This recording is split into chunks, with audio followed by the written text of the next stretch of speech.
think I feel like I feel wrong in this situation. I thought we'll find out soon enough. I thought he was training and involved with it himself. Wait, now. read the slug line. Yeah. So while investigating the furtive world of illegal doping in sports, Bryan Fogle connects with Russian scientist Grigory Rodchkinov, the director of Russia's National Anti-Doping Lab. Yeah. So it looks like he wasn't. Based on the synopsis, it sounds like Bryan was involved. I haven't seen Icarus, so. All right. Well, keep reading, because then I think he then started doing it himself to participate in a cycling race or something like that. Or have I seen that does sound kind of familiar now that I think about it. I remember the Russian doctor very well. That he was a big part of the movie. Yeah, it says as Fogle continues his training, they become friends. So yeah, it does sound like Fogle is in. All right. Is featured in it. Thanks for the crazy pills, Bryan. Dave Dameshek is here to talk a little football with Shek. Good to see you, Shek.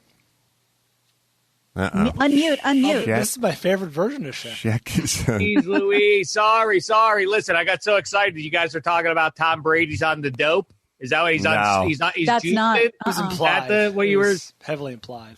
I thought the game is. I told my son before the Bills game against Gina's Chiefs, no chance for the Bills, no way. But the Tampa Bay game was a bit of an upset, I would say. All right? So let's talk about the big play in the Green Bay game. Everyone's mad. Ooh, I don't know which is the big play. It felt like there were 17 different plays that people are very upset about still. They're upset about the coach not going for it on fourth down. Right. Now, they're upset about taking the ball out of Aaron Rodgers' hands.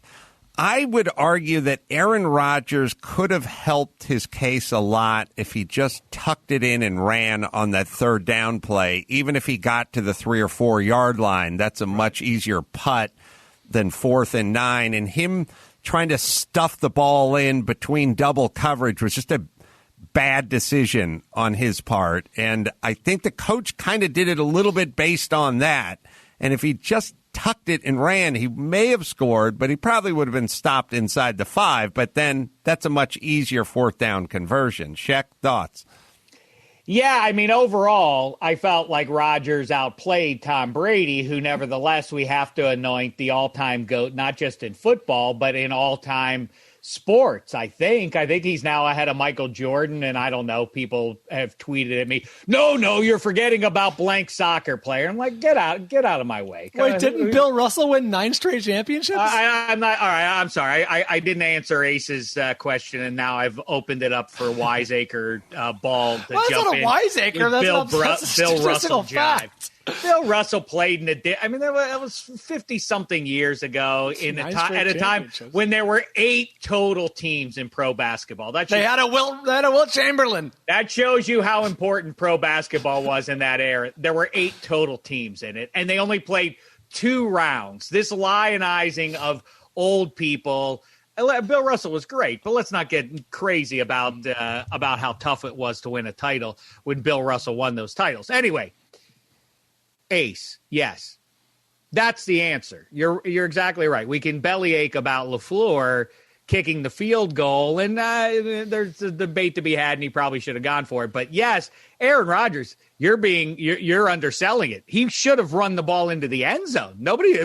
It's not like it's Tom Brady or Phil Rivers or Ben Roethlisberger running with the ball. Aaron Rodgers can move. He would have scored a touchdown had he taken off. I don't know what he saw that made him try to jam that ball in there on third down, but he says that he thought that LaFleur was going to go for it on fourth down. I like that idea, throwing the coach under the bus. Yes, Aaron, we're supposed to buy that you were processing all that. Like, I could run it, but I'm going to throw it on the assumption we'll go for it on fourth down, so I'm going to let it fly here. Now, all that was going on in your head in the 0.2 seconds that all was going on? Yes, he should have scored a touchdown by running it in. I agree, and the only reason I don't say – and it bothers me sometimes when people go, he would have scored easy. Yeah.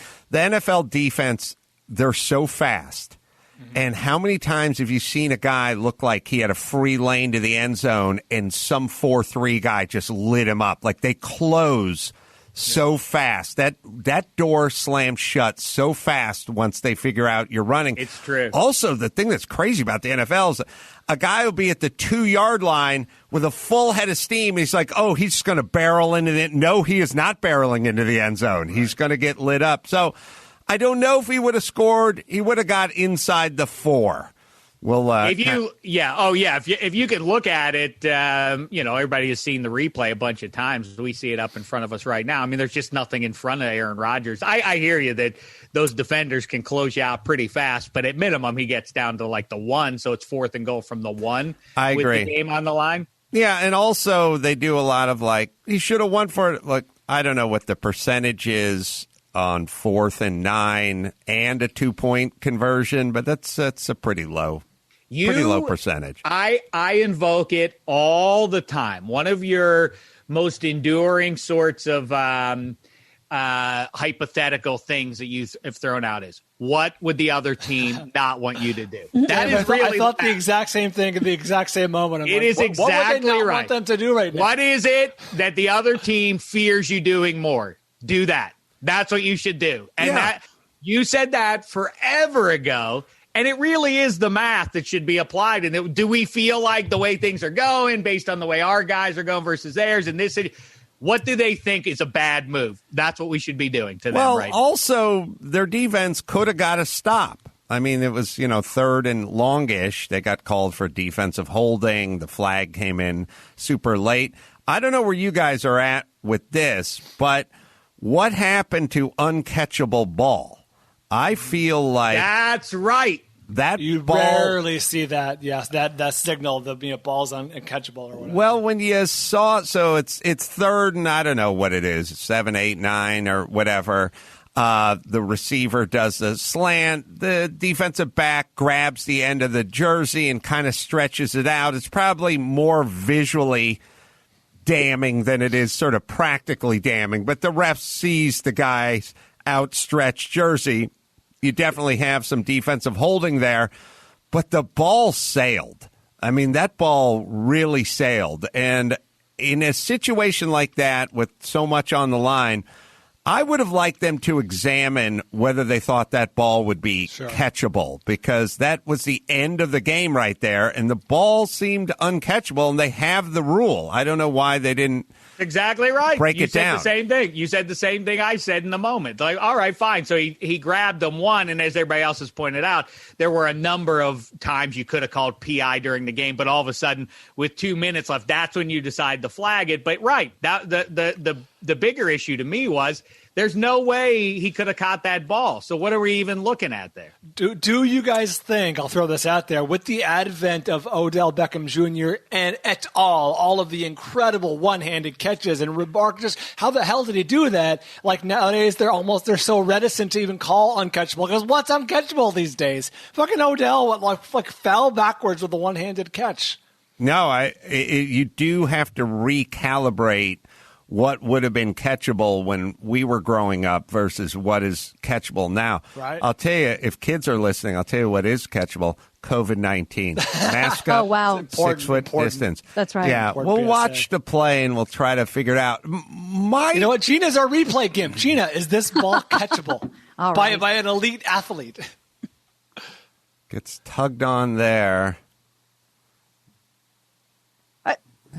I mean, the ball's over his head. I got to give Gina a shout out too, because I said, Antonio Brown is not in his prime, but he's still dangerous, especially if he gets singled up by the Packers secondary. And she said, he may be down, but watch out for Tyler Johnson. That kid also is out of nowhere. Well, I don't text you often, but sometimes I just got to make sure we're on the same page. You saw I tweeted that, and you're like, hey, be careful. I don't want to embarrass you in front of everyone publicly, but just know this. Yeah, I appreciated that, though. Yeah. My feeling is at this particular point in this particular game, we could stop and at least have a civil discussion on whether this was a catchable ball or not.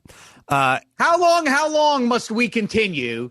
I mean, and by the way, just quickly, a shout out to your previous point. I love one of the worst cliches going that never ends and through the generations now. If a ball touches a defender's hands, that guy by definition If he would have held on to that one, he'd still be running. Yeah, that was 6 points. There's never a chance that the guy would have ever gotten tackled. There's no way he would have got. He wants that one back because if he caught that one, that's 6. That's 6 going the other way. But that guy who's not used to running with the ball, he would never have been tackled. Yeah, that's exactly right. He would have done. But yes, how long must we entertain this bizarre reality in which here's the worst thing that ever happened to referees. HGTV combined with replays and everything else, because it is sadly ironic that millions upon millions of people are watching every one of these games and poring over every 1/100th of a second of it. And we all see what the correct call is. The only people who don't know the correct call are the 7 to 10 octogenarians in striped shirts on the what are we doing? Why can't somebody just be like, well, that would take too long. Then the games would be 7 hours long if you replayed everything. No, it wouldn't. We sit on the couch and watch games and go like, oh no, that he was in bounds there. It took 2 seconds to divine that was true. All you go is like, somebody's like, I don't care. It could be me. I'll let Carolla do it. I mean, bald, maybe not as much, but anyway, so somebody who's trustworthy just go like, no, that was an uncatchable ball. Okay, uncatchable ball. Next play. That's as simple as that. What's this all nonsense? Like we have to, that's not reviewable and therefore, what are we doing? Well, let's also review the general concept of it would make the games too long. First off, that's like saying, well, if the stripper stops in the middle of the lap dance to talk to her manager, it's going to take 45 minutes for her to give in. It's like, all right, so be it. I'm at the club. I'll order another drink. I'm just sitting around eating junk food in my sweatpants. I hope this shit goes on till midnight. I like the idea. I wish it never ended.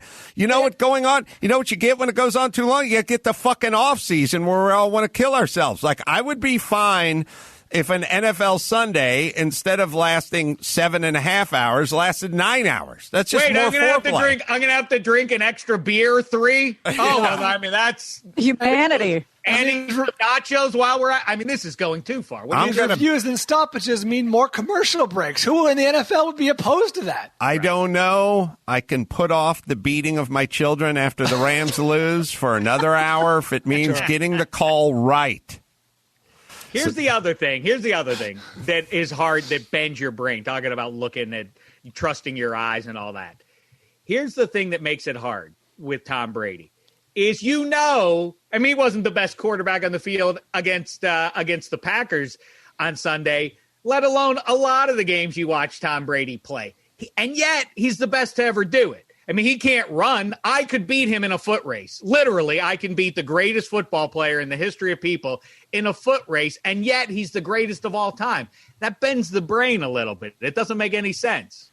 But it is kind of what we love about the game because of all the amazing athletes who have – all the guys that have showed up since Brady made the league – who could bench 100 pounds more than he could bench and do 10 more reps, who were a second faster on their 40 time, who ball velocity was greater, who could throw the ball deeper, like who had better lateral moves and running moves, and who would do the shuttle course in 10 minutes faster than all the hundreds of amazing guys who have completely flamed out during his 20 some odd years in the league. We do kind of like that hope that if you study really hard and you bang an international supermodel and you eat avocado flavored sorbet, that you too one day could realize this dream. Yeah. Because it is crazy that almost every quarterback he takes the field with would beat him. They would all beat him in a foot race, and they're all bench more. And they would all squat and better more. Arms and everything else, a lot of them. Yeah, you know what it is? Maybe it's the inspiration of seeing bald Bryan looking back at me here. To make a cinematic comparison, he's our Dr. Indiana Jones. Mm-hmm. Dr. Jones isn't stronger than anybody else. He doesn't have the resources that his foes have, and yet he keeps on winning. He's able to beat the bald-headed Nazi scourge in that fist fight next to the propeller. So a little bit of luck is involved there. But Dr. Jones does see those propellers coming, and the big Nazi bully doesn't, and he gets chopped up, much like the Green Bay Packers just did. Yeah, very